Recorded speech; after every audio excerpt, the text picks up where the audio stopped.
Hello and welcome to Classic Books in Wonderland. My name is Jenny and I am very happy that you have decided to join me for yet another chapter of The Secret Garden, which was written by Frances Hodgson Burnett and published in 1911 originally.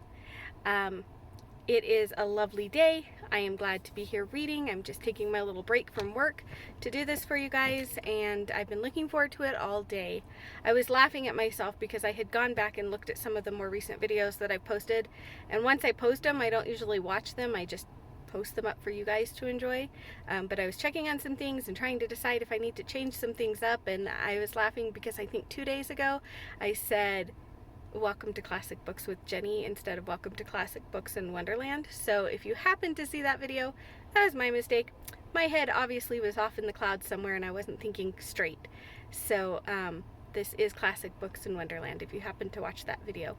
If you are new here, welcome. If you're returning, welcome back. I'm glad to have everybody here. We are picking up with our book, The Secret Garden.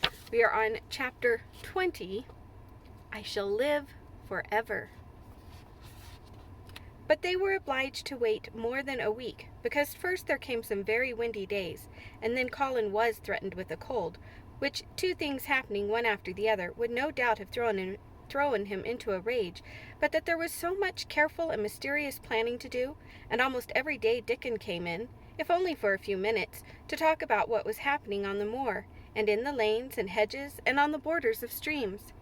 The things he had to tell about otters and badgers and water rats' houses, not to mention birds' nests and field mice and their burrows, were enough to make you almost tremble with excitement when you heard all the innate details from an animal charmer, and realized with what thrilling eagerness and anxiety the whole busy underworld was working. "They're same as us," said Dickon, "only they have to build their homes every year, and it keeps 'em so busy they fair scuffle to get 'em done." The most absorbing thing, however, was the preparations to be made before Colin could be transported with sufficient secrecy to the garden. No one must see the chair carriage, and Dickon and Mary, after they had turned a certain corner of the shrubbery and entered upon the walk outside the ivied walls. As each day passed, Colin had become more and more fixed in his feeling that the mystery surrounding the garden was one of its greatest charms. Nothing must spoil that. No one must ever suspect that they had a secret. People must think that he was simply going out with Mary and Dickon because he liked them and did not object to their looking at him. They had long and quite delightful talks about their route.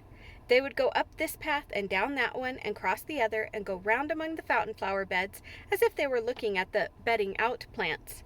The head gardener, Mr. Roach, had been having arranged.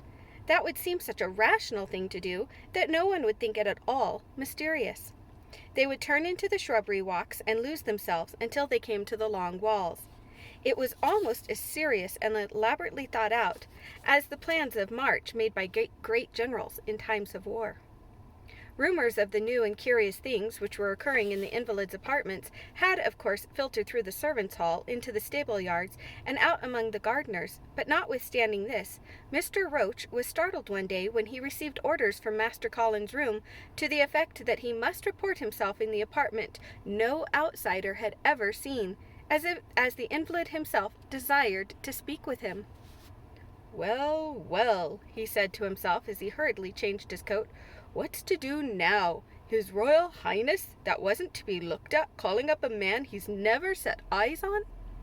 Mr. Roach was not without curiosity. He had never caught even a glimpse of the boy, and had heard a dozen exaggerated stories about his uncanny looks and ways and his insane temper. The thing he had heard oftenest was that he might die at any moment, and there had been numerous fanciful descriptions of a humped back and helpless limbs given by people who had never even seen him. "Things are changing in this house, Mr. Roach," said Mrs. Medlock, as she led him up the back staircase to the corridor, onto which opened the hitherto mysterious chamber. "Let's hope they're changing for the better, Mrs. Medlock," he answered. "They couldn't well change for the worse," she continued, "and queer as it is, there's them as finds their duties made a lot easier to stand up under. Don't you be surprised, Mr. Roach, if you find yourself in the middle of a menagerie, and Martha Sowerby's boy Dickon more at home than you or me could ever be." There really was a sort of magic about Dickon, as Mary always privately believed. When Mr. Roach heard his name, he smiled quite leniently. "He'd be at home in Buckingham Palace, or at the bottom of a coal mine," he said. "And yet it's not impudence, either. He's just fine, is that lad." It was perhaps well he had been prepared, or he might have been startled. When the bedroom door was opened, a large crow, which seemed quite at home, perched on the high back of a carven chair, announced the entrance of a visitor by saying, "Caw! Caw!" quite loudly. In spite of Mrs. Medlock's warning, Mr. Roach only just escaped being sufficiently undignified to jump backwards. The young Rajah was neither in bed nor on his sofa. He was sitting in an armchair, and a young lamb was standing by him, shaking its tail in feeding lamb fashion as Dickon knelt, giving it milk from its bottle. A squirrel was perched on Dickon's bent back, attentively nibbling a nut. The little girl from India was sitting on a big footstool, looking on. "Here is Mr. Roach, Master Colin," said Mrs. Medlock. The young Rajah turned and looked his servitor over. At least, that was what the head gardener felt happened. "Oh, you are Roach, are you?" he said. "I sent for you to give you some very important orders." "Very good, sir," answered Roach, wondering if he was to receive instructions to fell all the oaks in the park or to transform the orchards into water gardens. "I am going out in my chair this afternoon," said Colin. "If the fresh air agrees with me, I may go out every day. When I go, none of the gardeners are to be anywhere near the long walk by the garden walls. No one is to be there. I shall go out about 2 o'clock, and everyone must keep away until I send word that they may go back to their work." "Very good, sir," replied Mr. Roach, much relieved to hear that the oaks might remain, and that the orchards were safe. "Mary," said Colin, turning to her, "what is that thing you say in India when you have finished talking and want people to go?" "You say, 'You have my permission to go,'" answered Mary. The Rajah waved his hand. "You have my permission to go, Roach," he said, "but remember, this is very important." "Caw! Caw!" remarked the crow hoarsely, but not impolitely. "Very good, sir. Thank you, sir," said Mr. Roach, and Mrs. Medlock took him out of the room. Outside in the corridor, being a rather good-natured man, he smiled until he almost laughed. "My word," he said, "he's got a fine lordly way with him, hasn't he? You'd think he was a whole royal family rolled into one, prince consort and all." "Eh," protested Mrs. Medlock, "we've had to let him trample all over every one of us, ever since he had feet, and he thinks that's what folks was born for." "Perhaps he'll grow out of it if he lives," suggested Mr. Roach. "Well, there's one thing pretty sure," said Mrs. Medlock. "If he does live, and that Indian child stays here, I'll warrant she teaches him that the whole orange does not belong to him, as Susan Sowerby says, and he'll be likely to find out the size of his own quarter." Inside the room, Colin was leaning back on his cushions. "It's all safe now," he said, "and this afternoon I shall see it. This afternoon I shall be in it." Dickon went back to the garden with his creatures, and Mary stayed with Colin. She did not think he looked tired, but he was very quiet before their lunch came, and he was quiet while they were eating it. She wondered why, and asked him about it. "What big eyes you've got, Colin," she said. "When you are thinking, they get big as saucers. What are you thinking about now?" "I can't help thinking about what it will look like," he answered. "The garden?" asked Mary. "The springtime," he said. "I was thinking that I've never really seen it before. I scarcely ever went out, and when I did go, I never looked at it. I didn't even think about it." "I never saw it in India, because there wasn't any," said Mary. Shut in and morbid as his life had been, Colin had more imagination than she had, and at least he had spent a good deal of time looking at wonderful books and pictures. "That morning when you ran in and said, 'It's come, it's come,' you made me feel quite queer. It sounded as if things were coming with a great procession and big bursts and wafts of music. I've a picture like it in one of my books. Crowds of lovely people and children with garlands and branches with blossoms on them, everyone laughing and dancing and crowding and playing on pipes. That was why I said, 'Perhaps we shall hear golden trumpets,' and told you to throw open the window." "How funny," said Mary. "That's really just what it feels like. And if all the flowers and leaves and green things and birds and wild creatures danced past at once, what a crowd it would be. I'm sure they'd dance and sing and flute, and that would be the wafts of music." They both laughed, but it was not because the idea was laughable, but because they both liked it so. A little later, the nurse made Colin ready. She noticed that instead of lying like a log while his clothes were put on, he sat up and made some efforts to help himself, and he talked and laughed with Mary all the time. "This is one of his good days, sir," she said to Dr. Craven, who dropped in to inspect him. "He's in such good spirits that it makes him stronger." "I'll call again later in the afternoon, after he has come in," said Dr. Craven. "I must see how the going out agrees with him.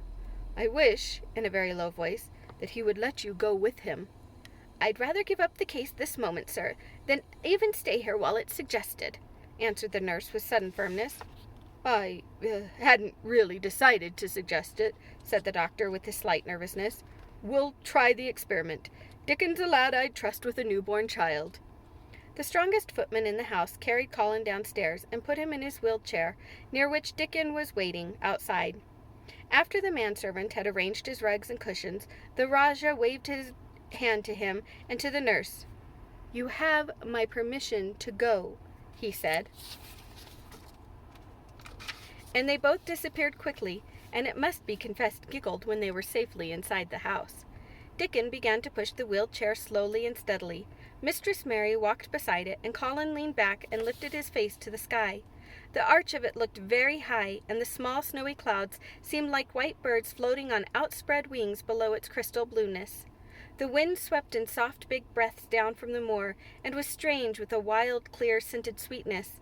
Colin kept lifting his thin chest to draw it in, and his big eyes looked as if it were they which were listening instead of his ears. "There are so many sounds of singing and humming and calling out," he said. "What is that scent that puffs on the wind?" "It's gorse on the moor that's opening out," answered Dickon. "Eh, the bees are at it wonderful today." Not a human creature was to be caught sight of in the paths they took. In fact, every gardener or gardener's lad had been witched away, but they wound in and out among the shrubbery and out and round the fountain beds, following their carefully planned route for the mere mysterious pleasure of it. But when at last they turned into the long walk by the ivied walls, the excited sense of approaching thrill made them, for some curious reason they could not have explained, begin to speak in whispers. "This is it," breathed Mary. "This is where I used to walk up and down and wonder and wonder." "Is it?" cried Colin, and his eyes began to search the ivy with eager curiousness. "But I can see nothing," he whispered. "There is no door." "That's what I thought," said Mary. Then there was a lovely, breathless silence, and the chair wheeled on. "That is the garden where Ben Weatherstaff works," said Mary. "Is it?" said Colin. A few yards more, and Mary whispered again. "This is where the robin flew over the wall," she said. "Is it?" cried Colin. "Oh, I wish he'd come again." "And that," said Mary with solemn delight, pointing under a big lilac bush, "is where he perched on the little heap of earth and showed me the key." Then Colin sat up. "Where? Where? Where?" he cried, and his eyes were as big as the wolf's in Red Riding Hood, when Red Riding Hood felt called upon to remark on them. Dickon stood still, and the wheeled chair stopped. "And this," said Mary, stepping onto the bed close to the ivy, "is where I went to talk to him when he chirped at me from the top of the wall. And this is the ivy the wind blew back." And she took hold of the hanging green curtain. "Oh, is it? Is it?" gasped Colin. "And here is the handle, and here is the door. Dickon, push him in quickly." And Dickon did it with one strong, steady, splendid push. But Colin had actually dropped back against his cushions, even though he gasped with delight, and he had covered his eyes with his hands and held them there, shutting out everything, until they were inside and the chair stopped as if by magic, and the door closed. Not till then did he take them away and look round and round and round, as Dickon and Mary had done. And over walls and earth and trees and swinging sprays and tendrils the fair green veil of tender little leaves had crept, and in the grass under the trees and the gray urns in the alcoves, and here and there and everywhere were touches or splashes of gold and purple and white, and the trees were showing pink and snow above his head, and there were fluttering of wings and faint sweet pipes and humming and scents and scents. and the sun fell warm upon his face like a hand with a lovely touch. And in wonder Mary and Dickon stood and stared at him. He looked so strange and different because a pink glow of color had actually crept all over him, ivory face and neck and hands and all.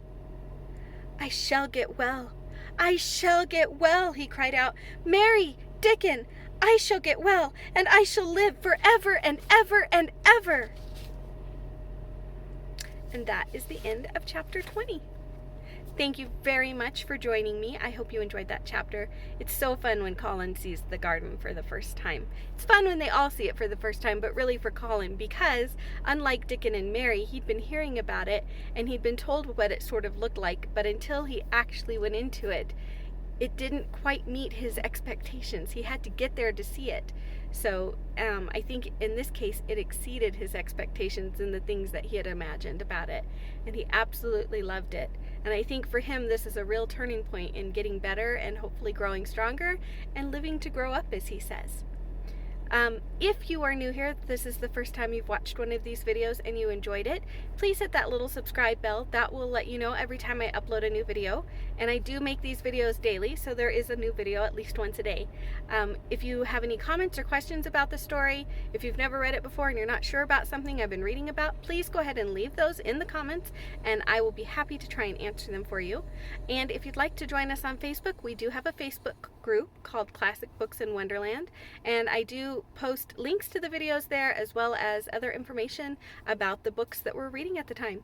So I would love to see you there and have you post stuff about The Secret Garden or Anne of Green Gables or any other books as we go on with this channel. So thank you once again. I hope you enjoy the rest of your day, and I will see you in tomorrow's video.